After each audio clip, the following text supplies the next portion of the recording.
줌을 통해 제가 바라보게 되었는데 이제는 다 얼굴을 가리셨네요. 여러 가지 이유가 있으셔서 가리셨겠죠? 예, 여러 가지 이유가 있으실 거라 생각을 하지만 네, 그래도 일단 감사합니다. 그리고 이렇게 이 자리를 함께 해주셔서 너무나 감사합니다. 사실 제가 이 줌, 유튜브를 하지 않고 줌으로 하는 거는 이제 어떤 쌍방의 소통을 위한 면도 사실은 있었는데요. 또 한 가지는 유튜브를 하게 되면 우리 그 성도님들이 듣고 계시는지 안 듣고 계시는지 사실은 확인할 수가 없거든요. 네, 줌은 딱 보면은 이렇게 한마디로 얘기하면 출석이 딱 체크가 되는 거죠.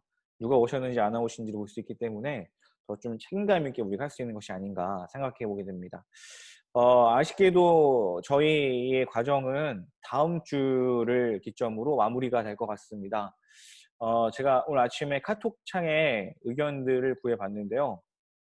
대체적인 의견은 6일 날 마무리하는 것에 대해서 다 동의하시는 것 같아가지고 일단 저희가 다음 주 토요일 날을 저희 마지막 강의 일정을 잡고자 합니다. 저는 되게 개인적으로 많이 아쉬움이 많습니다. 네, 우리 성도님들도 여러분들도 되게 아쉬우시죠? 아쉬우신가요? 예, 네, 제가 다 음속으로 해드려가지고 반응이 없으니까 이게 아쉬우신지 아니면 시원하신지 잘 모르겠네요. 저에게 있어서는 되게 사실 너무나 아쉬운 시간이고 또 우리 정명 집사님도 행복한 시간이라고 말씀해 주셨는데요. 사실 저에게도 너무나 행복한 시간입니다. 왜냐하면 하나님의 말씀을 가지고 나눌 수 있는 시간들이기 때문에 저에게도 되게 행복한 그런 시간들입니다. 한 가지 저의 가장 간절한 소망함은 이 시간을 통해 어떤 성경에 대한 큰 그림을 우리 성도님들께 그려드리는 것인데요. 어, 정말 이 시간을 통해 성경에 대한 큰 그림을 그려갈 수 있었으면 좋겠습니다. 원래는 이 사도행전 말씀을 읽거나 공부를 하면은 이 마음이 상당히 막 뜨거워지고 막 그래야 되는데 막 사도 바울의 그 마음이 막 느껴지고 막 그래야 되는데 어, 지난주 강의가 정말 그랬을까라는 생각이 들면서 어, 여러 가지 좀 생각들도 많이 들었었는데요. 중요한 거는 우리가 이 성경 말씀 읽고 우리 삶 속에 사도행전 29장을 기록해 나가는 삶을 살아가는 것이지 않을까 생각해 보게 되었습니다. 자, 오늘은 저희가 사도행전 두 번째 시간을 갖고 그리고 어떤 각 그 서신서에 대한 큰 그림을 굵직굵직하게 나누고자 하는데요. 사실은 이게 좀 무모한 시도일 수도 있는 게요. 뭐 로마서면 로마서, 고린도전서면 고린도전서를 정말 이렇게 짤막하게 간다라는 거는 상당한 무리수가 있다라는 생각이 들지만 그러나 우리가 큰 그림을 그린다라는 관점에서 또 이거를 이해해 주셨으면 좋겠습니다. 또 한 가지는 제일 아쉬운 부분은 원래는 저희가 이제 오프라인으로 원래는 진행해야 되는데 이 코로나 사태가 아직까지도 좀 불안불안한 면이 있어서 그래서 저희가 일단은 온라인 상으로 모든 과정을 마무리해야 되지 않을까 하는 그런 아쉬운 마음이 있습니다. 그리고 원래 저희가 그 의도했던 게 뭐였냐면 이 과정이 체험학습까지도 함께 하고자 하는 면이 있었거든요. 그래서 원래는 보시면 아시겠지만 성막센터를 원래는 좀 다녀오고자 하는 계획이 있었어요. 근데 이 성막센터를 단체로 우리가 관람하는 거에 대해서는 지금 좀 사회적 분위기나 이 상황을 봤을 때는 좀 어렵지 않을까라는 생각이 듭니다. 그래서 아쉽지만 요 성막센터를 방문하는 부분들은 개인적으로 나중에 시간이 되시면 꼭 여기를 한번 찾아가 보시면 좋을 것 같습니다.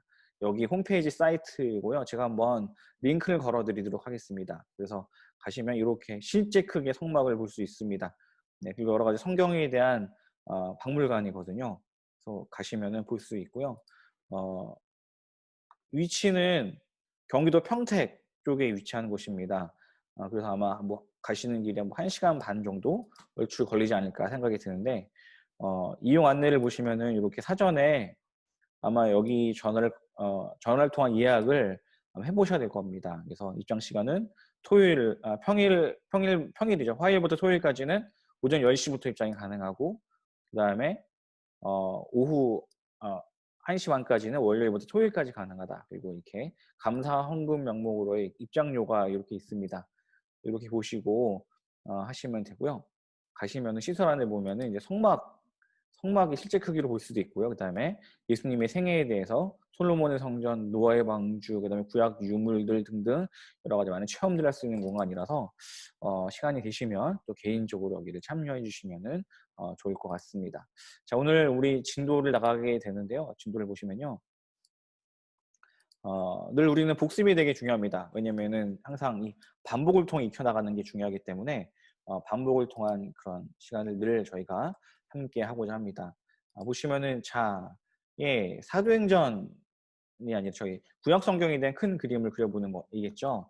자, 보시면은요. 창세기를 보시면 창세기 1장을 보면 하나님의 창조가 나오죠. 1장부터 10장까지는 창조, 타락, 홍수, 바벨탑을 다루고 있습니다. 네 가지 큰 사건이 나오게 되고요.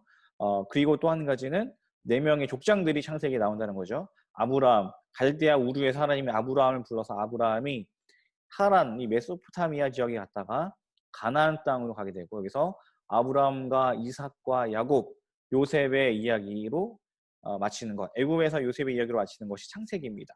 그리고 출애굽기는요.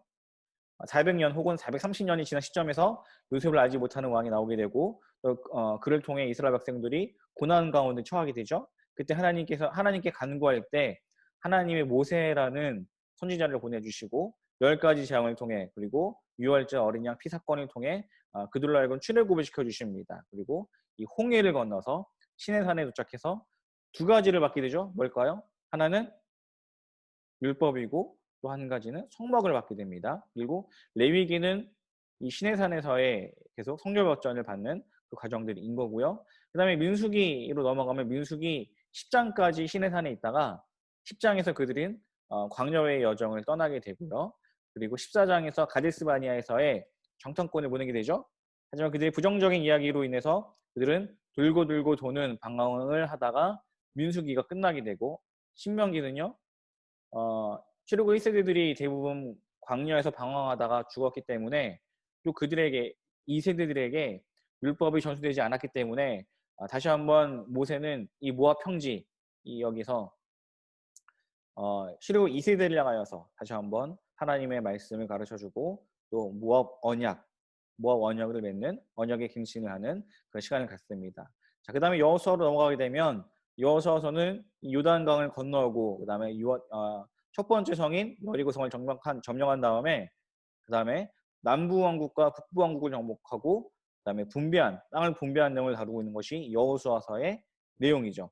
그 다음에 사사기의 내용이 나오죠. 사사시대죠. 사사라는 정치적인 종교적인 지도자를 세우고 그들을 통해 이제 통치하시는데 사사들은 세습되는 게 아니었죠. 그리고 계속 다스리는 것이 아니라 일정한 시간에만 사사가 활동하게 됐었고요. 그리고 일정한 지역에서만 사사가 활동하게 됐었죠. 사사기는 늘 이 순환의 고리가 있다라고 말씀을 드렸었죠. 그리고 이 순환의 고리는 뒤로 갈수록 더 커져버리는 그 모습을 양상을 보게 되고요. 그 다음에 이 사사 시대를 배경으로 하고 있는 것이 룻기인 거죠. 룻의 헤세드. 룻이 시어머니에게 헤세드를 베풀고 또 룻의 헤세드는 부하스를 통해 다시 한번 헤세드를 경험하는 그것을 통해 이 룻기는 사사시대와 왕정시대를 연결해주는 왜냐하면 룻기를 통해 다윗 왕조에 대한 족보를 보여주기 때문에요. 연결고리 역할들을 하고 있습니다. 그 다음에 사무엘상에 가게 되면 이 사무엘상에서는 두 명의 중요한 인물이 나오죠. 누구일까요? 한 명은 사무엘이고 그리고 또 다른 인물은 사울이라는 이스라엘 첫 번째 왕에 대한 이야기를 다루고 있는 것이 사무엘상입니다. 사무엘 하에서는 누가 등장할까요? 사무엘 하에서는 중요한 주된 인물은 다윗에 대한 이야기죠. 사무엘상에서도 이미 다윗에 대한 이야기 나오지만 주된 건 다윗의 왕에 대한 이야기는 사무엘 하에 나와 있는 내용들입니다. 그리고 열왕기상으로 넘어가면요. 열왕기상은 솔로몬 다윗의 아들인 솔로몬의 이야기를 다루고 있고 솔로몬 이후의 왕국은 남유다와 북이스라엘로 갈라지게 되죠. 그리고 열왕기하는 이 분열왕국에 대한 이야기를 계속 다뤄주고 있는데 이 북이스라엘은 아수르에 의해서 멸망하게 되고 그 다음에 남유다는 바벨론에 의해서 멸망하게 되는데 이 화살표의 길이를 보면 알 수 있듯이 남유다가 더 오래 지속됐다는 걸 알 수 있습니다. 또 한 가지는 이제 그래서 이제 바벨론 포로 생활을 하게 되는데 역대기는 포로 후기적인 관점에서 그 관점에서 다루고 있다고 말씀을 드렸죠. 그래서 역대기는 유다 중심적 역사를 다루고 있습니다. 내용을 보게 되면 역대상은 사무엘상 하와 내용이 중복되지만 유다에 있는 중심으로 유다 왕조 중심, 다윗 왕조 중심으로 이야기를 다루고 있기 때문에 북 왕국에 대한 내용들은 배제가 되어 있습니다. 역대하는 열왕기상 하와 같은 내용을 담고 있지만 남유다 중심의 이야기를 담고 있다는 것을 보게 되죠. 그리고 나서 느헤미야 에스라를 통해서 포로 귀환기에 대한 이야기를 다루고 있는 것. 이것이 전체적인 구약 성경에 대한 큰 구조다라고 말씀을 드렸습니다. 그들의 포로 귀환은 1차, 2차, 3차에 걸쳐서 포로 귀환이 이루어지게 되고 에스라, 느헤미야서는 원래는 한 권의 책이었다라고 말씀을 드렸었죠.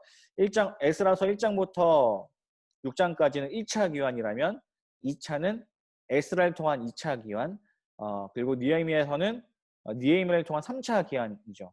1차와 2차를 통해서는 성전이 완공이 되게 되고 3차 귀환을 통해 성벽이 완성이 되고 에스라를 통해 말씀을 통해 세워지는 이야기가 포로기에 이루어진 이야기고요. 이때를 배경으로 하고 있는 것이 에스더서의 이야기인 거죠. 그래서 구약 성경은 이런 전체적인 큰 구조 속에서 우리가 이해할 수 있습니다. 사실은 여기에서 덧붙여질 거는 선지서에 대한 이야기죠. 제선지서와 소선지서에 대한 이야기인데 그 내용들은 또 전에 함께 나눴던 또 교재를 참고해 보시면 되겠습니다. 자, 오늘의 진도의 사도행전으로 한 번 더 넘어가 보도록 하겠습니다. 이 사도행전을 보게 되면 키워드가 되는 말씀이 사도행전 1장 8절의 말씀이다라고 말씀을 드렸죠. 다 외우고 계시는 말씀이겠죠. 사도행전 1장 8절의 말씀을 같이 한번 암송해 보도록 하겠습니다. 시작.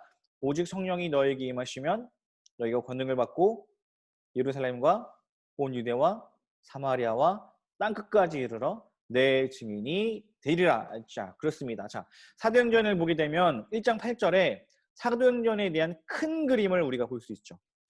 큰 그림을 볼 수 있습니다. 예루살렘과 이 예루살렘에 대한 이야기는 몇 장부터 몇 장까지일까요? 1장부터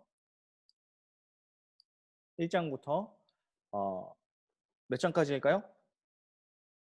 1장부터 보시면 7장까지의 내용들이고 또 8장부터 12장까지는 예루살렘과 온 유대와 사마리아에 대한 이야기인 거고 13장부터는 전도 여행이 시작되기 때문에 땅끝까지의 이야기다라고 우리가 그 내용들을 보실 수 있습니다. 잠시만요.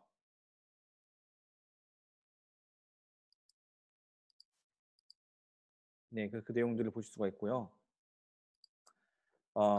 보시면은 이렇게 표가 나오게 되죠. 표를 보시면요.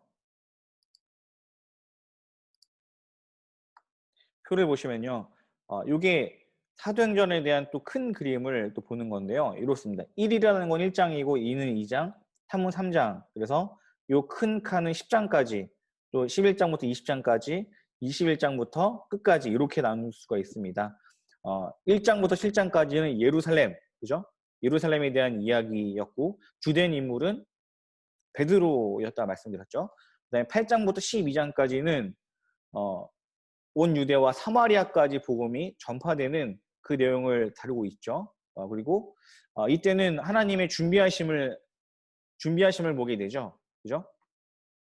사울의 핵심을 통한 사람을 준비해 주시고 또 지리적인 연결 고리를 만들어 주시고 10장에 보면 베드로 환상을 통해서 이방인에 대한 어떤 편견들을 제거해 줌을 통해서 땅끝까지 복음이 전하는 그 브릿지와 같은 다리와 같은 역할을 하는 것이 8장부터 12장까지고 13장부터는 땅끝까지 복음이 전해지는 과정을 보여주는 건데 1차 전도여행과 2차 전도여행, 3차 전도여행, 3번의 전도여행 그리고 비공식적이지만 그 로마의 여정, 로마까지 여정을 다루고 있는 4차 전도여행 이렇게 우리가 또 볼 수 있습니다.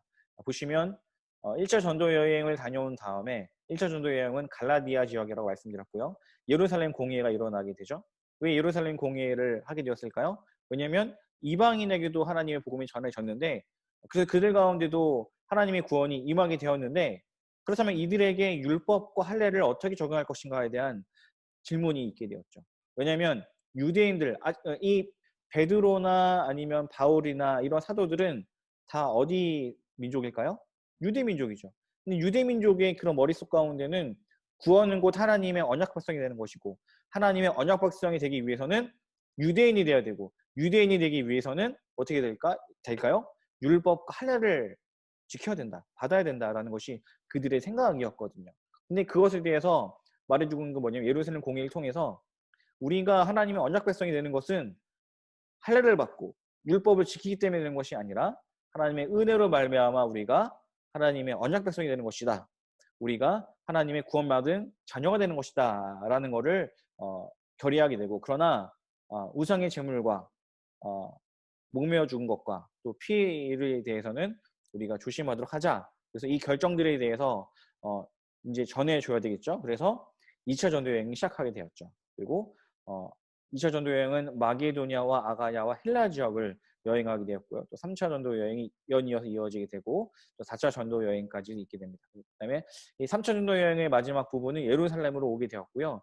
이 예루살렘에서 바울이 사람들에게 또 잡히게 되죠. 먼저 21장, 22장에서는 유대 민족들에게 어떤 고소당하는 상황에 처하게 되고, 그래서 결국에는 23장 이후에는 총독들의 재판을 받게 되고, 바울이 황제 앞에서의 그 재판받는 거를 신청하게 되죠. 그래서 그가 어떻게 됩니까?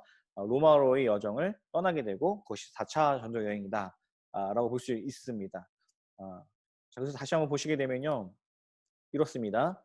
아까 말씀드렸던 것처럼 사도행전의 큰 구조는 예루살렘과 그리고 온 유대와 사마리아 땅끝, 이 개념을 볼 수 있는데, 1장부터 7장까지는 이렇게 베드로 중심의 이야기가 나오게 되고요. 유다와 사마리아는 빌립이지만 또 빌립뿐만 아니라 또 어떤 바울의 준비됨이 나오는 부분들이기 때문에 여러 가지 우리가 빌립과 또 바울과 또 여러 가지 중첩될 수 있는 인물들이 나온다라고 볼 수 있습니다. 그리고 땅끝까지 가는 부분들을 보게 되죠.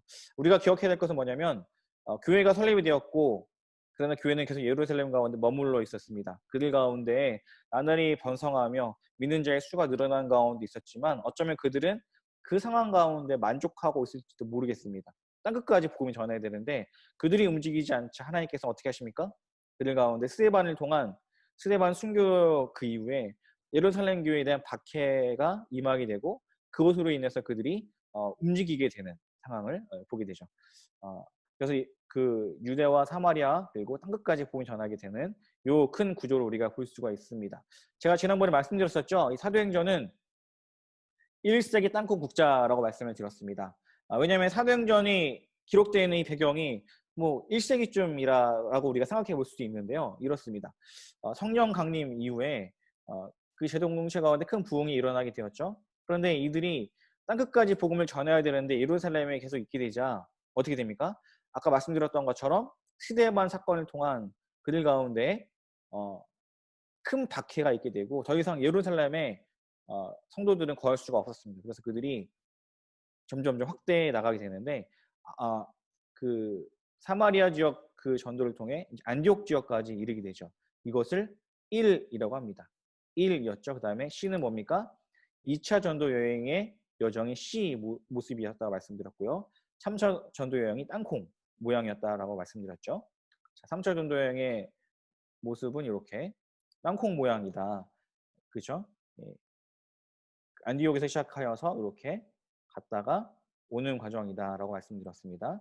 이 그림에서는 이제 에베소 지역 표시가 안 되어 있는데 에베소 지역까지 갔다가 2차 전도 여행이 간 것으로 볼 수 있죠. 그다음에 국자 모양은 3차 전도 여행인데 이런 모양으로 안디옥에서 시작하여서 갔다가 이렇게 오는 예루살렘까지 여정이 3차 전도 여행이다라고 말씀드렸습니다. 지난주까지 과정은 우리가 2차 전도 여행까지 다룬 것이 지난주까지 과정이었죠. 그래서 53페이지를 보게 되면 우리가 2차 전도 여행까지 마무리되는 걸로 지난주 과정을 배우게 되었습니다.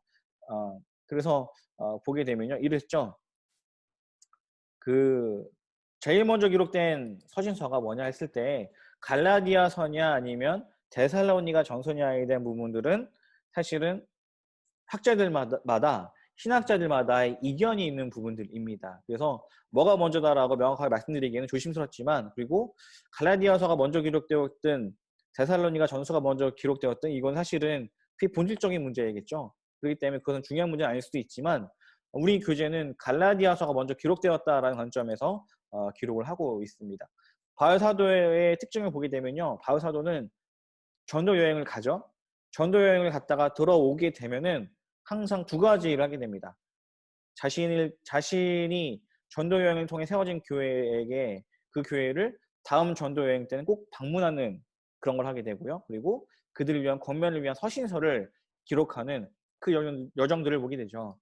이 갈라디아서를 보게 되면요, 이 갈라디아서는 자유라고 했죠. 자유. 갈라디아서는 자유가 주제인데, 우리가 예수 그리스도를 통하여서 죄로부터의 자유, 그리고 율법의 속박으로부터의 자유를 주셨는데, 그 자유는 갈라디아서 5장의 말씀을 보게 되면은 사랑으로 종로로 타기 위한 자유다라고 말해주고 있는 것이 이제 갈라디아서입니다. 데살로니가 전서는 어떻습니까? 데살로니가 전서는 재림에 대한 이야기를 다루고 있는 거죠. 예. 데살로니가 전서의 배경을 알고 계시죠? 바울 사도가 그 이고니아 루스드라 더베를 간 다음에 보시면은 빌립보, 데살로니가, 베레아, 이 베레아 지역에 갔을 때 바울 사도가 베레아 지역에 갔다가 데살로니가 베레아 지역에 갔다가 어떤 사람들의 극심한 박해로 인해서, 그러니까 데살로니가 지역에 갔다가 데살로니가 지역에서도 어떤 사람들의 박해로 인해서 3주 만에 베레아 지역에 갔다가 이 베레아 지역에서도 박해가 많았기 때문에 아덴으로 가게 되고, 바울이 아덴 지역에 있는 동안에 바울의 동역자였던 디모데와 그리고 신라, 이 둘은 이제 아직은 저쪽 데살로니가 그 지역에 남아있던 거였죠. 그리고 바울이 아덴에 있으면서 그들에게 빨리 너희들도 넘어와라 라는 소식을 전하게 되었고, 이 고린도 지역에서 만나게 될 때 이들로부터 데살로니가 교인들의 소식을 전해 듣게 되죠. 데살로니가 교회의 성도들이 이 마게도냐와 아가야 지역에서 사람들에게 본이 되었더라 라는 소식을 전하면서 그들 가운데 권면해주고 있는 서신이 데살로니가 전서인데, 주님의 재림에 대해서 그들에게 얘기해주면서 독려해주면서 어떻게 우리가 그 재림을 준비하며 살아갈 것인가, 뭐 그 이야기를 다루고 있는 것이 데살로니가 전서라면, 데살로니가 후서는 재림이 지연에 대한 문제를 다루고 있습니다. 주님이 곧 오신다고 했는데 주님이 그 오시는 그때가 언제인지는 모르겠지만 그것이 그들이 생각했던 곳과는 좀 다른 상당히 오래된 지연되고 있다는 것이죠. 하나님의 때는 하루가 천년 같고 천년이 하루 같은 하나님의 때이기 때문에 주님이 곧 오신다는 그 의미는 당장 오신다는 의미일 수도 있지만, 그러나 언제 오실지도 모르는 그런 상황이었는데, 데살로니가 교회 성도들은 당장 주님이 오실 것이라는 생각을 했던 것 같아요. 그러다 보니까 주님이 오시는데 일할 필요 뭐 있어? 그냥 놀고 지내면 되지. 어차피 내가 일하지 않아도 공동체에서 나의 필요를 채워주는데 라고 하면서 일하지 않고 노는 사람들, 재림에 대한 지연에 대한 문제로 인해서 그들 가운데 문제가 생기자 바울 사도가 데살로니가 후서를 통해 너희가 기다릴지라도, 재림을 기다리는 삶을 살아갈지라도 너희가 살아가는 그 생활 가운데 성실하게 살아가라, 일하면서 살아가라 라고 말하고 있는 것이 데살로니가 후서의 말씀입니다. 자, 이게 1차 전도여행, 2차 전도여행까지의 모습이었다면요. 자, 오늘 다룰 부분들은 이제 3차 전도여행인데 54페이지를 보시면 되겠습니다. 자, 54페이지에 있는 내용, 교재로는 그렇고요. 사도행전을 기준으로 보게 되면, 자, 2차 전도여행이 마치고 3차 전도여행 부분들인데요. 이거는 사도행전을 보시면 사도행전 그 18장 23절을 보시면 되겠습니다. 사도행전 18장 23절인데요. 그러니까 바울이 2차 전도 여행을 갔다가 와서 바로 22절에 보게 되면 가이사라에 상륙하여 올라가 교회의 안부를 물은 후에 안디옥으로 내려갔어. 그러니까 2차 전도 여행이 마친 다음에 안디옥으로 갔다가 다시 3차 전도 여행을 시작하는 것을 보게 됩니다. 얼마 있다가 떠나 갈라디아와 부르기아 땅을 차례로 다니며 모든 제자를 굳건하게 하니라. 그죠? 그래서 이 구절은 3차 전도 여행에 대한 어떤 서론부적 성격 그 내용들인데 2차 전도 여행이 마치자마자 바로 3차 전도 여행을 떠나는 바울의 모습을 보게 됩니다. 자, 갖고 계시는 교재 54쪽을 보시면요. 같이 읽도록 하겠습니다. 2차 전도 여행 지역을 재방문한 1년여 기간을 제외한 기간이 아시아 전도에 집중되었다. 그렇죠? 그래서 보시면은 바울이 지금 3차 전도 여행을 가고 있는 이 안디오국에서부터 시작해서 가고 있는 여정을 보시게 되면은요. 이 여정은 그가 1차 전도 여행 때 방문했던 2차 때도 그렇지만 그 지역을 그가 가고 있음을 우리가 보게 되죠.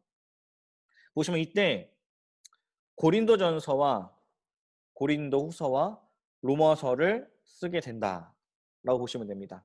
바울이 이 기간에 고린도전서, 고린도후서, 로마서를 쓰게 된다. 특히 두란노 서원에서 2년간 사역은 유대인이건 이방인이건 온 아시아가 주의 복음을 듣게 만든 전략적으로 중요한 사역이었다.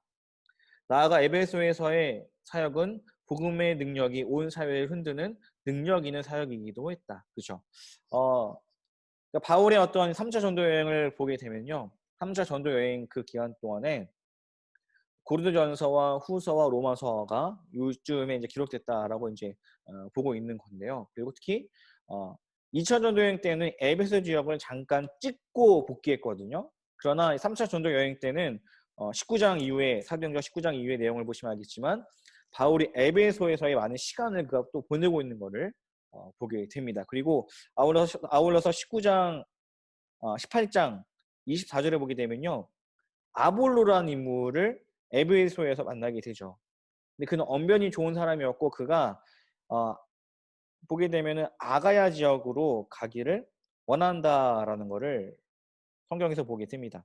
이게 아볼로한 사람은 언변이 좋은 사람이었는데 그가 요한의 세례밖에 모르는 사람이었다라는 거죠. 그래서 브리스길라와 아굴라가 이 아볼로를 양육하게 되고 그에게 복음을 가르쳐 주게 되죠. 그리고 그 이야기를 들었을 때 이 아볼로는 자신이 고향이었던 이 마게도니아 지역으로 가기를 그가 원한다라는 것입니다. 그래서 이 아가야 지역, 그래서 18장 27절에 보게 되면 아볼로가 아가야로 건너가고자 함으로 형제들이 그를 격려하며 제자들에게 편지서 영접하라 하였더니 라고 하죠. 그래서 이 아볼로가 고린도 지역에 가게 된다라는 거죠. 19장 1절에 보게 되면 아볼로가 고린도에 있을 때 그렇죠. 근데 이 고린도 교회는 누가 개척했을까요?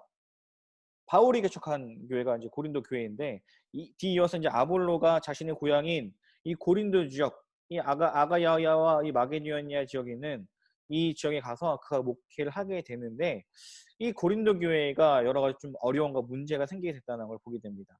이것이 이제 고린도전서가 기록된 배경일 텐데요. 갖고 계시는 교재에 보시면 62페이지를 보시면 되겠습니다. 저희는 54쪽과 그다음에 62페이지를 오가면서 보게 될 테니까요. 62페이지를 좀 킵해 놓으시면 될 텐데요. 62페이지 보시면 고린도전서에 대한 이야기가 나오고 있죠. 이 바울이 그 고린도 교회의 분쟁 소식을 듣게 됩니다. 그래서 바울이 분쟁하게 되는데 성도 간의 분쟁이 일어나게 되죠. 어떤 분쟁이 일어나게 되냐면 고린도전서를 보시면 아시겠지만 나는 뭐 아볼로파다, 나는 바울파다, 나는 뭐 누구파다, 나는 뭐 예수님파다 이런 식으로 서로 간의 분쟁과 분열이 나타나게 되고 또 뿐만 아니라 어떤 그들 가운데 윤리적으로도 상당한 큰 문제가 있음을 발견하게 됩니다.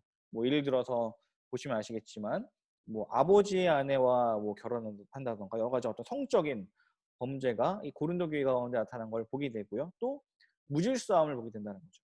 이 고린도 지역은 상당히 번성한 지역이었습니다. 되게 부유한 지역이었거든요. 뿐만 아니라 그들에게는 우리가 고린도전서를 보시면 알겠지만 수많은 영적인 은사가 막 나타났던 교회가 고린도 교회였어요. 상당히 부유하고 또 화려한 교회가 고린도 교회였는데 이들 가운데는 분쟁이 일어났다라는 것이죠.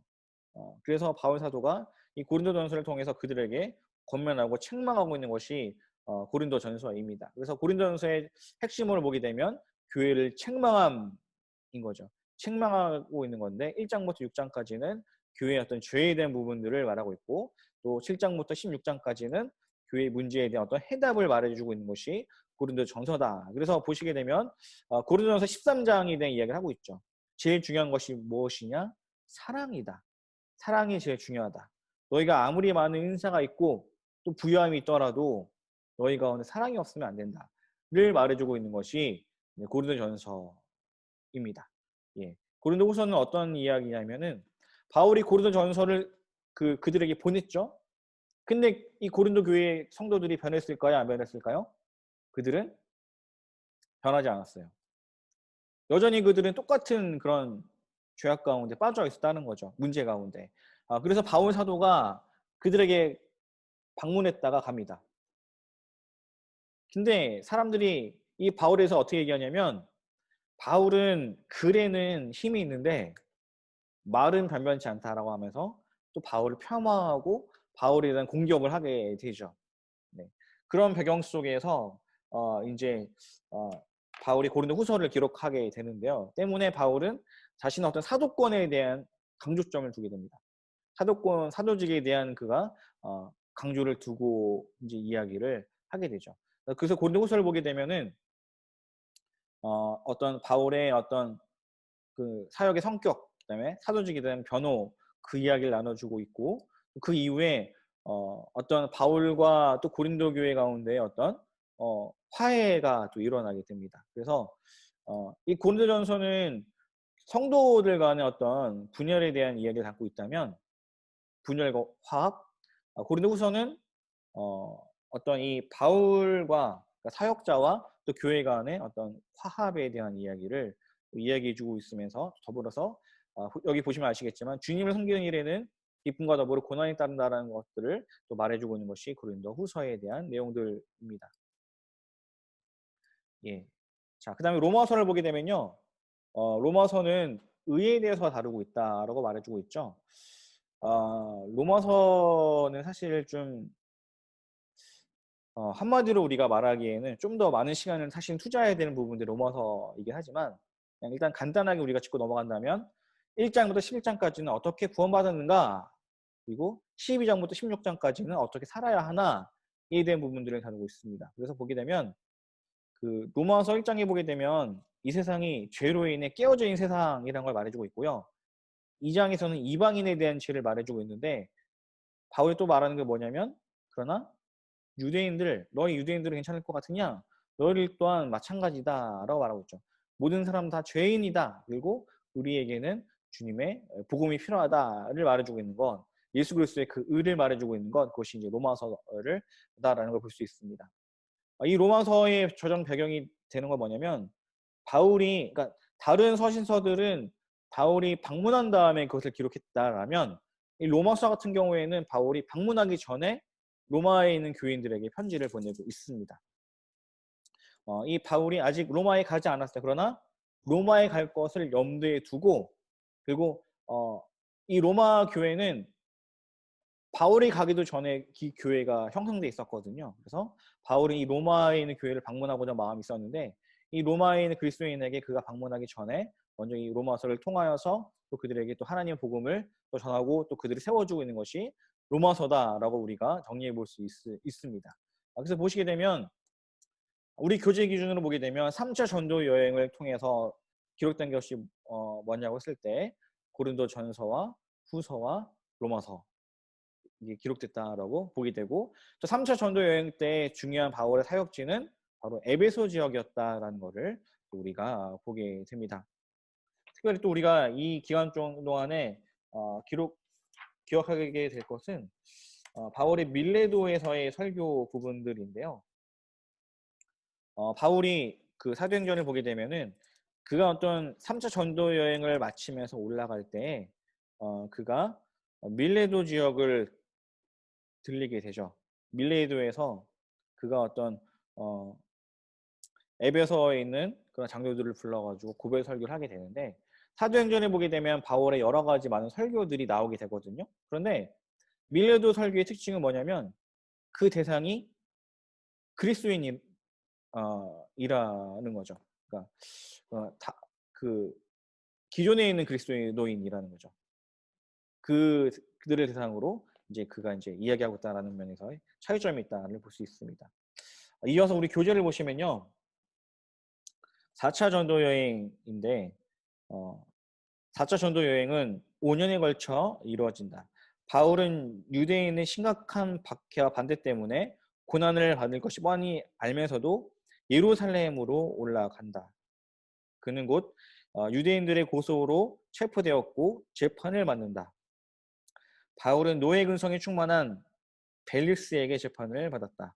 벨리스의 총독은 혹시 돈이라도 뜯을까 하여 2년이나 바울을 구류하여 둔다.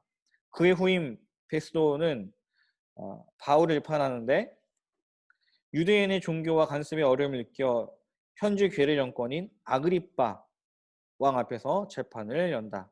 이 아그리빠 왕은 헤롯 왕의 증손쯤 되는 사람입니다. 바울이 황제에게 상소함으로써 그는 특별 경호부대원들의 호위로 로마로의 항해를 시작한다. 4차 전도여행은 전도여행이라고 말할 수 없을지도 모른다. 왜냐하면 2년은 가이사랴 감옥에서 연금된 상태로 1년은 로마로 호송되는 죄인 상태로 나머지 2년은 로마의 옥중에서 보는 기간이기 때문이다. 그러나 전도여행이 이라 불러도 틀리지 않은 이유는 로마 옥중, 정확히 말하면 로마에서 재판을 기다리는 가택연금 상태에서 전도는 로마 황제의 근위대 및 황실 깊숙이 주의 복음을 퍼뜨릴 결정적인 전도의 기회가 되었기 때문이다. 예, 그렇습니다. 지도를 보시면요. 잠시만요. 자, 이게 4차 전도 여행입니다. 그러니까 바울이 3차 전도 여행을 마친 다음에 예루살렘에 갔다가 예루살렘에서 그가 잡히게 되죠. 유대인들에 의해서 예루살렘에 잡히게 되고 벨릭스와 베스도와 아그리파 왕에서 재판을 받게 됩니다. 그리고 바울이 어떻게 얘기합니까? 황제의 재판을 상소하게 되죠. 바울은 로마 시민이죠. 로마 시민은 황제 재판을 청원할 권리가 있는 사람들입니다. 그래서 그가 황제에게 재판을 신청하게 되고요. 그래서 그가 1년 정도의 시간은 이렇게 로마로 가는 여정이라고 볼 수가 있습니다. 그리고 앞에서 말한 그 2년은 뭐냐면 벨리스 때 바울이 이제 예루살렘에서 일단 이게 가이사랴 쪽이죠. 가이사랴에 이제 그가 지내게 되는데 사실은 바울을 풀어줘도 되지만 그가 계속 돈이라도 받을까 하여서 교재에 보시면은 2년간이나 바울을 구류에 두게 되는데 그 기간 동안 그 이후에 벨리스가 총독에서 떠나게 되고 베스도라는 새로운 총독이 오게 됐다는 거죠. 때문에 다시 한번 어떤 이 사건에 대해서 알아야 될 부분들이 필요했던 상황이었고 그래서 베스도와 아그리파 왕이 함께 있는 그 재판 과정 속에서 바울이 로마로의 여정을 말하게 되었고요. 그래서 4차 전도여행 로마로의 여정이 시작하게 되었다는 거고요. 그래서 그레데 지역을 방문하게 되고 이 그레데는 디도서의 배경이 되는 지역입니다. 멜리데, 여기가 멜리데 지역에 갔다가 로마로까지 가정이 이어지게 되는 것이 4차 전도여행의 여정이다라고 볼 수 있습니다. 그래서 바울이 로마에 간 다음에 사도행전 28장 부분에 보면은 아시겠지만요. 사도행전 28장을 봐볼까요? 보게 되면은 28장 30절에 보게 되면 바울이 온 이태를 자기 셋집에 머물며 그러니까 가택 연금된 상태이죠. 머물면서 그가 또 하나님의 복음을 전하였더라라고 말해주고 있습니다. 그래서 이 옥중에 보게 되면 교재에 보시면요. 55페이지 교재를 보시면 이 옥중에서 바울은 소위 옥중서신이라고 구분되는 자, 옥중서신이 네 가지죠. 뭐가 있을까요? 네 가지. 에베소서, 빌립보서, 골로새서, 빌레몬서, 그죠? 요 네 가지를 기록하게 됩니다. 자, 갖고 계시는 교재 다시 62페이지로 넘어가면요. 에베소서에 대한 걸 보게 되면요. 자, 에베소서는 영적인 부자다라고 말해주고 있습니다. 왜 그들이 영적인 부자냐면은 주님의 그 풍성하신 그 은혜 안에 거하게 되었죠. 예수님의 십자가로 인해서 막힌 다음에 허물어지게 되고 우리는 하나님과 충만한 은혜를 경험하게 됨으로 인해서 영적인 부자의 삶을 살게 되었는데 우리는 그렇기 때문에 영적인 부유함을 누리는 사람으로서 그에 합당한 삶을 살아가라 라고 말해주고 있는 것이 에베소서에 대한 내용입니다. 때문에 에베소서 4장과 5장과 6장에 대해서는 부부간의 관계든지 혹은 주인과 종의 관계라든지 이런 관계를 통해서 우리 삶 가운데 우리가 합당하게 살아갈 어떤 실천적 규범들에 대해서도 말해주고 있는 것이 에베소서의 내용들입니다. 자, 넘어가서 빌립보서를 보게 되면요. 빌립보서는 기쁨의 서신입니다. 주제는. 기쁨의 서신이죠. 기쁨의 서신의 내용을 말하고 있는 것이 이제 빌립보서의 내용들입니다. 그래서 보시면 뭐 생명이신 그리스도, 이상, 목표, 능력 이런 내용들이 나와 있는데요. 바울은 지금 감옥 가운데 있지만 그러나 성도들의 여러 이야기를 듣고 또 그것이 그에게 또 기쁨이 된 이야기였겠죠. 그리고 우리는 고난 가운데도 기뻐할 수밖에 없는 것은 주님의 부활의 그 은혜를 사모하는 믿고 있는 그 소망과는 거하는 사람들이다라고 이제 말해주고 있고 또 고난 가운데 있는 바울이 기쁨의 서신을 통해 그들을 또 위로해주고 있습니다. 그래서 빌립보서라고 한다면 기쁨의 서신입니다. 빌립보서 4장을 한번 펴보도록 하겠습니다. 빌립보서 4장 4절입니다. 빌립보서 4장 4절입니다. 4장부터 빌립보서 4장 4절부터 7절까지 있는 말씀을 같이 한번 읽어보겠습니다. 주 안에서 항상 기뻐하라. 내가 다시 말하노니 기뻐하라. 너희 관용을 모든 사람에게 알게 하라. 주께서 가까우시니라. 아무것도 염려하지 말고 다만 모든 일에 기도와 간구로 너희 구할 것을 감사함으로 하나님께 아뢰라. 그리하면 모든 지각에 뛰어난 하나님의 평강이 그리스도 예수 안에서 너희 마음과 생각을 지키시리라. 그렇죠? 그래서 너희가 주 안에서 기뻐하라. 왜냐하면 주님께서 가까우시기 때문이다. 부활의 소망 가운데 거하기 때문에 너희가 주님을 믿다 당하는 그 고난 가운데 너희는 기뻐할 수 있다. 주님과의 충만한 관계 가운데 그 기뻐하심을 누려라 라고 말하고 있는 것이 빌립보서의 내용입니다. 자, 골로새서는요 왕이신 예수님입니다. 자, 빌립보서에서 말하고 있는 게 뭐냐면 교회의 머리는 그리스도다라고 말해주고 있죠. 예, 이 교회의 머리는 그리스도시다. 이 주님께서는 우리 삶의 왕이시다라는 것을 말해주고 있습니다. 그래서 왕이 되시는 주, 왕 같은 삶, 뭐 이 얘기를 나눠주고 있는 것이 뭐냐면 이 골로새서의 주된 내용이다라고 생각하면 되시고요. 또 이 골로새서의 별명은 에베소서와의 쌍둥이 서신이다라고 말해주고 있습니다. 비슷한 맥락 가운데 말해주고 있는 것이 이제 골로새서의 내용입니다. 그리고 이 에베소서 하면은 또 교회론에 대해서도 잘 다루고 있는 것이 에베소서다라고 우리가 볼 수 있습니다. 자, 그 다음에 빌레몬서를 보게 되면요. 빌레몬서는 오우라고 하겠죠. 이 단어가 보게 되면은 어떤지 빚지다라는 거잖아요.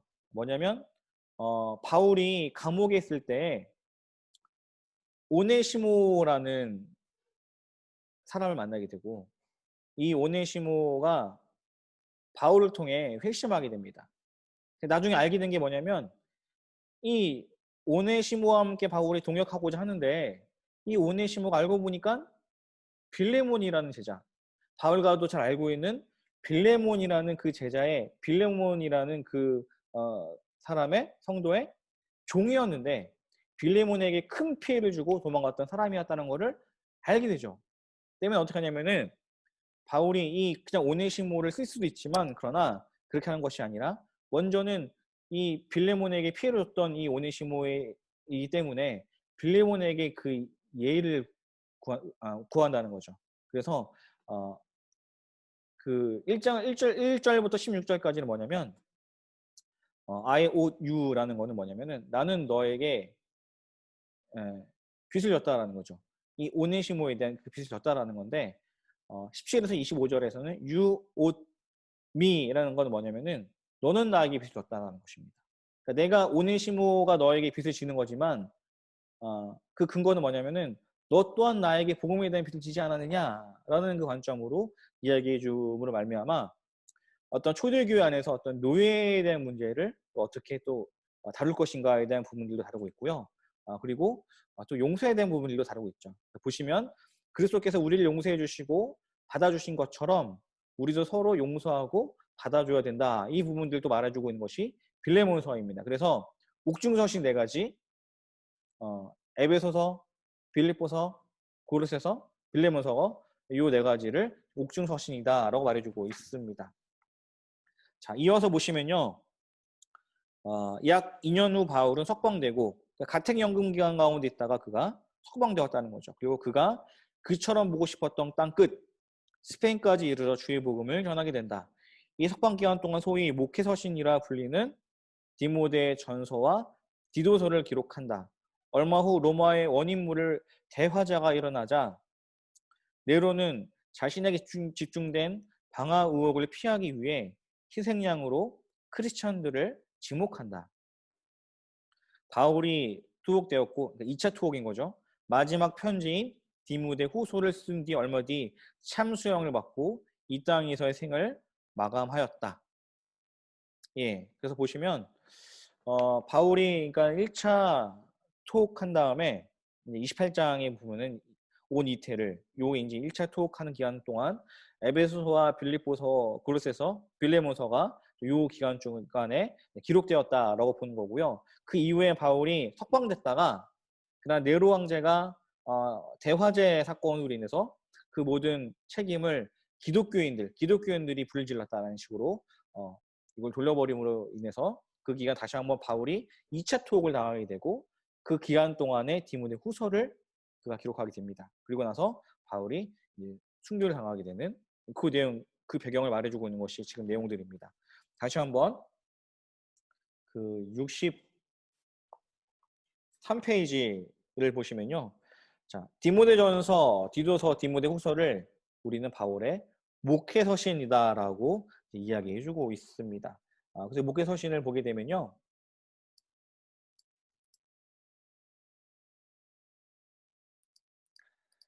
잠시만요.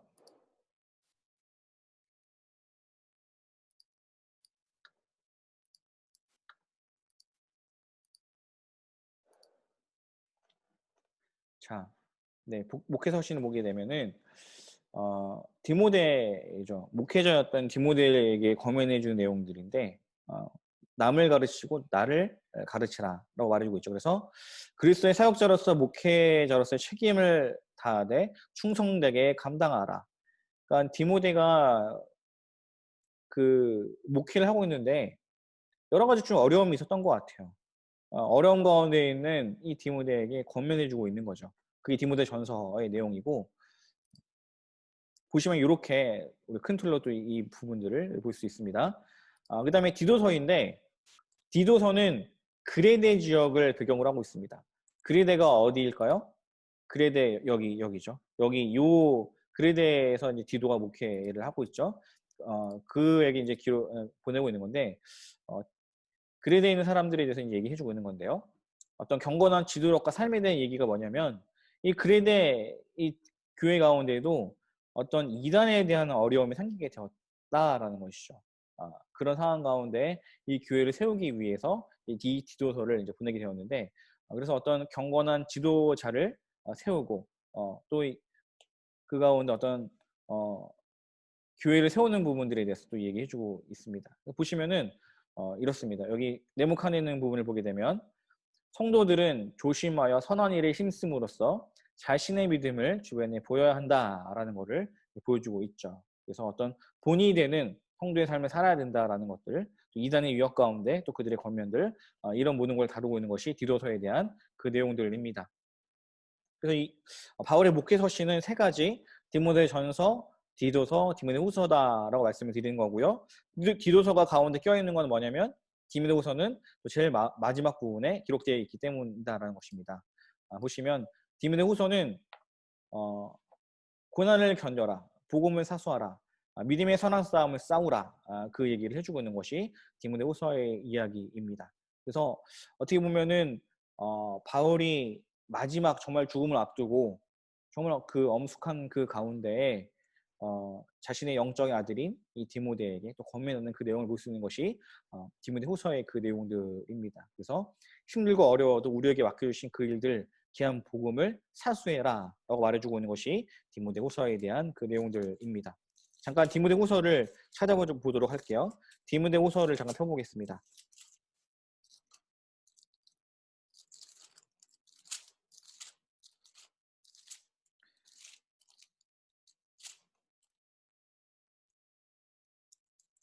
이 디모데 후서를 보게 되면은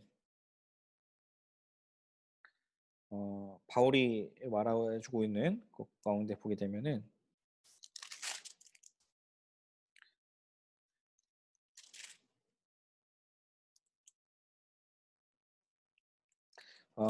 그 디모데후서의 그 4장에 보게 되면요.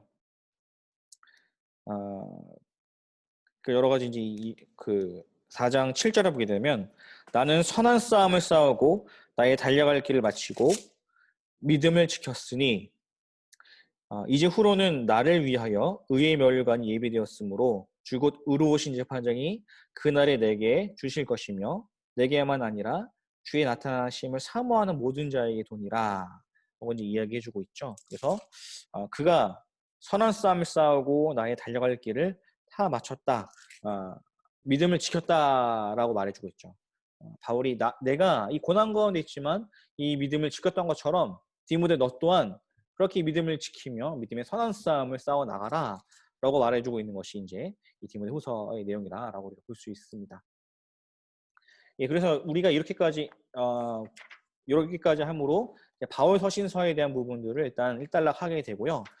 그 다음에 이어서 55페이지 내용을 이어서 읽게 되면은 바울이 죽었다. 그러면 모든 것이 끝인가? 그렇지 않다. 오히려 복음의 불길은 핍박의 강풍을 타고 훨씬 더 강하게 먼저 1세기 말엔 그 당시 개념으로서는 땅끝인 지중해 연안 모든 지역이 제 복음을 듣게 되었다.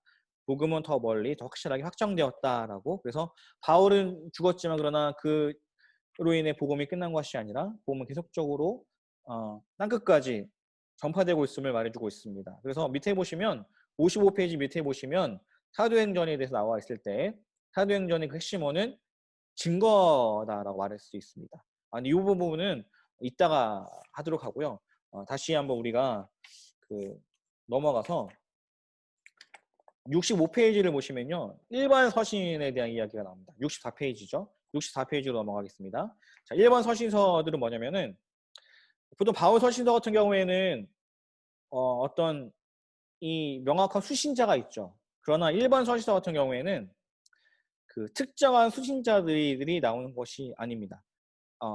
대체적인 일반적인 수신자를 대상으로 하고 있기 때문에 일반 서신이라고 부르고요. 그 다음에 베드로와 그다음에 베드로전서 후서, 뭐 요한일서, 이서, 히브리서 뭐 요런 이제 부분들을 우리가 일반 서신이라고 말해주고 있습니다. 64페이지를 한번 읽어보겠습니다. 히브리서에서 유다서에 이르는 책들을 우리는 일반 서신이라 부른다. 이 책들은 흔히 수신자의 이름을 따라 그 이름이 붙여진 바울 서신과는 달리 발신자의 이름으로 그 이름이 붙게 되었다. 그렇죠? 그러니까 보통 바울 서신서는 바울이 데살로니가에 보내면 데살로니가 전서 후서인 거죠. 그런데 여기서는 발신자에 따라서 그 이름이 붙여졌다라는 거입니다. 야고보서, 뭐 베드로전서 이런 식으로란 말이죠. 예.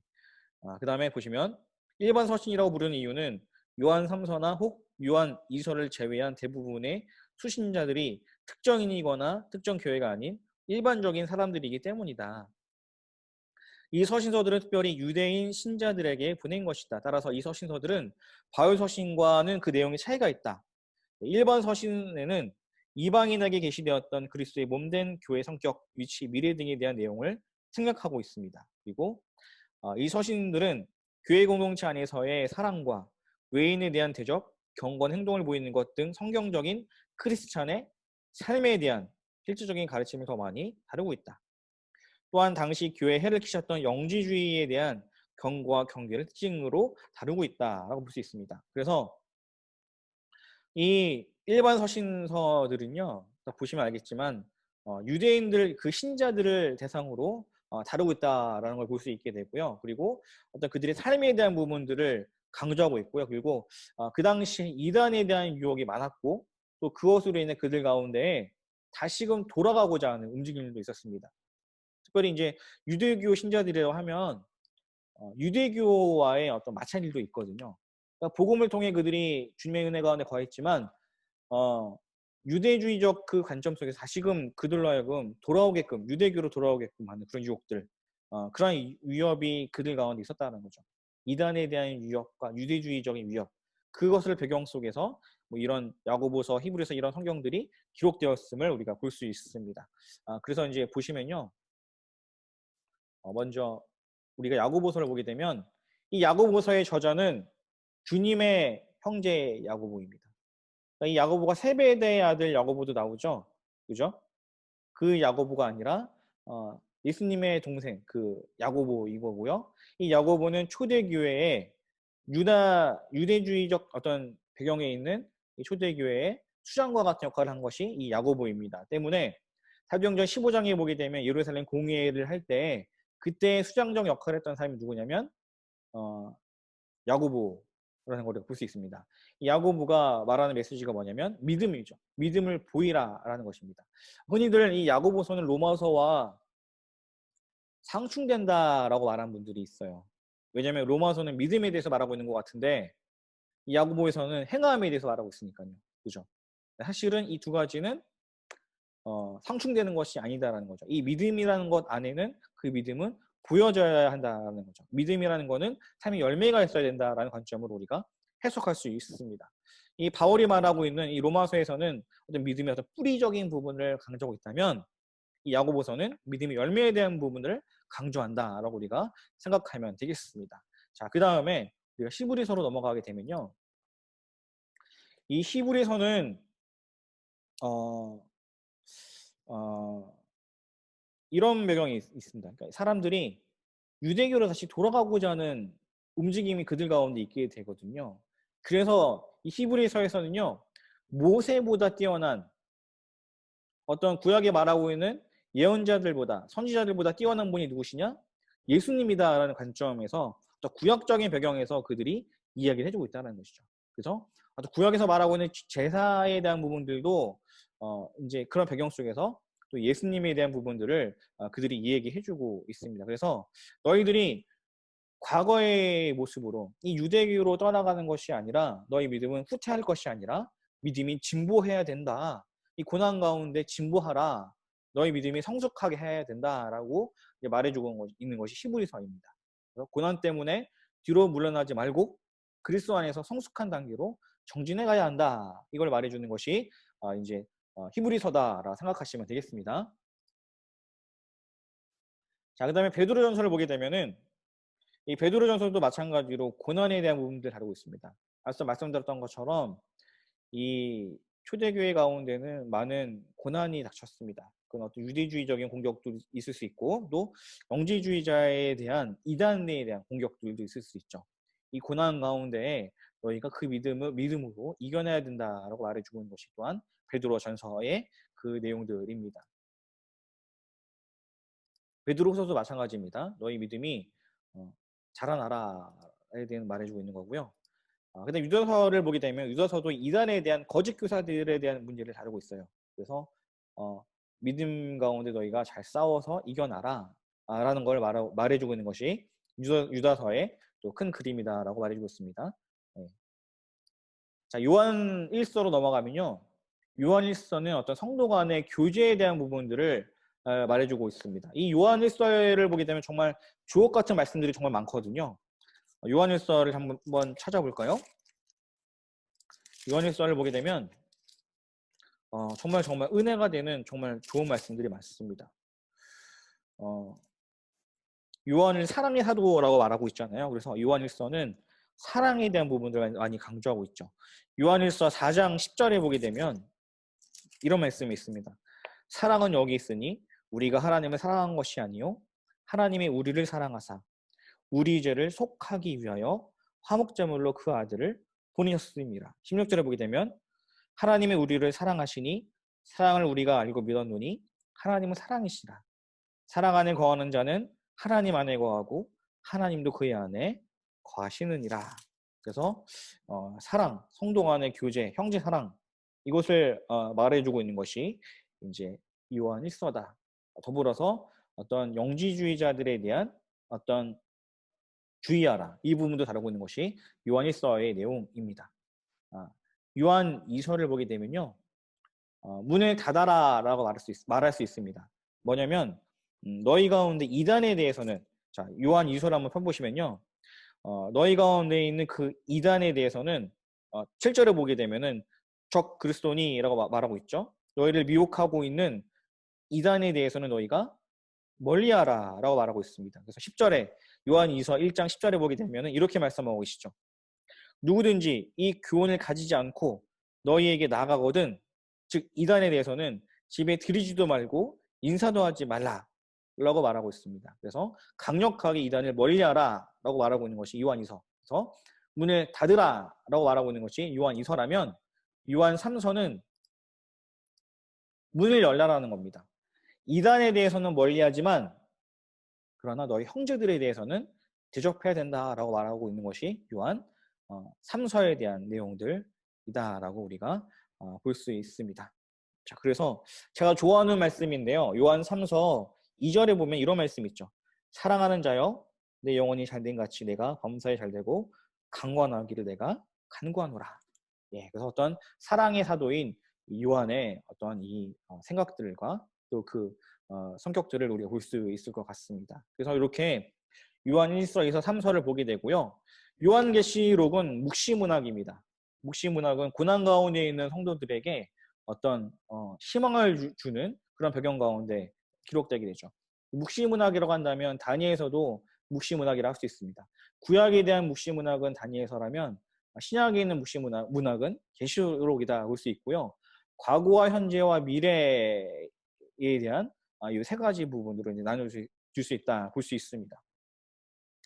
우리가 갖고 있는 교재 보시면은 이렇게 정리하고 있죠. 교재를 보시면 하나님이 시작하신 구원의 계획을 반드시 성취하시고 영광을 받으신다라고 해서 이 어떤 하나님의 또 언약의 성취에 대해서 다루고 있는 것이 요한계시록이다라고 우리가 정리할 수 있습니다. 다시 아까 그 사도행전 마무리 부분인 55페이지로 가면요. 자, 우리가 이제 요 내용들을 정리하고자 하는데요.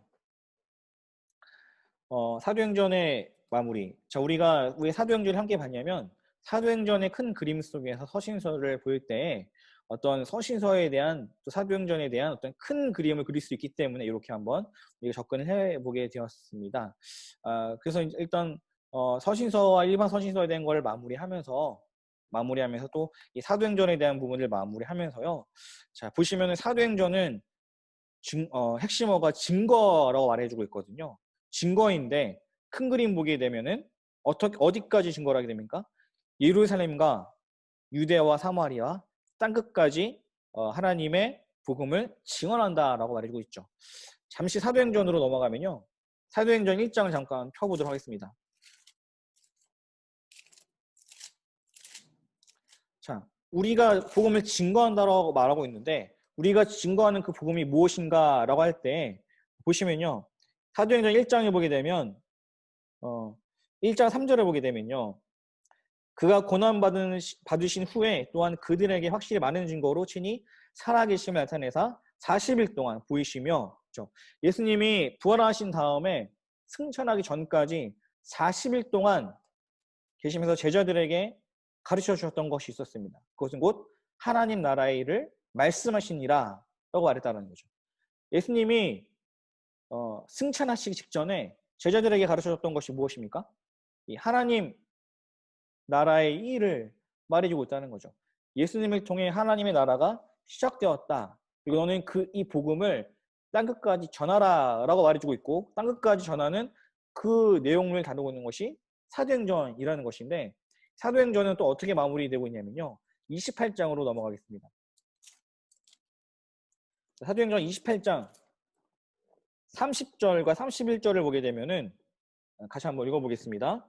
바울이 온 이태를 자기 셋집에 머물면서 자기에게 오는 사람을 다 영접하고 하나님의 나라를 전파하며 주 예수 그리스도에 관한 모든 것을 담대하게 거침없이 가르치더라. 그죠? 이 사도행전에서는 시작부터 끝까지 하나님 나라의 복음을 전파하였더라라고 말해주고 있다라는 것입니다. 사도행전은 28장으로 끝났습니다. 그러나 사도행전은 끝난 것이 아니죠. 사도행전은 보시면 알겠지만 미완의 모습으로 마무리되게 됩니다. 이것이 의도한 바가 있겠죠. 무엇입니까? 바울이 감옥에 있으면서도 불구하고 그가 주님께서 가르쳐 주신 이 하나님 나라의 복음을 전하였던 것처럼 주 예수 그리스도에 관한 모든 것을 전하였던 것처럼 담대하게 전하였던 것처럼 우리 또한 어떻게 하라는 걸까요? 담대하게 거침없이 주님의 복음을 전하라라는 것입니다. 우리가 이 서신서를 보면 알겠지만 복음서를 보면 알겠지만 또 담임 목사님께서도 질투세 때 말씀해 주셨던 부분들이지만 그리스도인에게 고난은 찾아옵니다. 믿음의 고난이 우리 가운데 찾아온다라는 것이죠. 초대교회 성도들에게는 이 고난이라는 것은 정말 당연한 것처럼 그들 가운데 찾아와 있었습니다. 너무나 그들 곁에 있었다라는 것이죠. 왜냐하면 주님을 위해 살아가는 것이 이 세상에 있는 문화와는 너무나 다른 가치관이었기 때문이었다는 거죠. 그럼에도 불구하고 그들이 담대하게 복음을 전하였더라라는 것이죠. 바울 사도도 디모데에게 무엇이라 말합니까? 믿음 가운데 견고하게 서라. 믿음의 선한 싸움을 싸워 나가라라고 말해주고 있다라는 것이죠. 예, 우리가 사도행전을 마무리하면서 서신서를 마무리하면서 주님께서는 우리에게 무엇을 말씀해주고 계시겠습니까? 담대하게 그 믿음을 지켜 나가라는 것이죠. 그렇죠? 담대하게 우리가 하나님 나라의 복음을 증언하고 전하라는 것이죠. 그러나 그 복음은 말로만 전해지는 것이 아니라 너희 착한 행실 가운데 너희가 주님을 닮은 그 모습 가운데 삶의 열매 가운데 그 복음을 전하며 나아가라라고 우리에게 도전해주고 계신다라는 것입니다. 바라기로는 우리가 이 사도행전의 이 말씀은 이제 우리가 덮게 되지만 우리 삶 가운데 사도행전 그 27장의 그 말씀들을 써내려 나가는 우리 모두가 되었으면 좋겠습니다. 이제 함께 우리가 기도하며 나갔으면 좋겠습니다.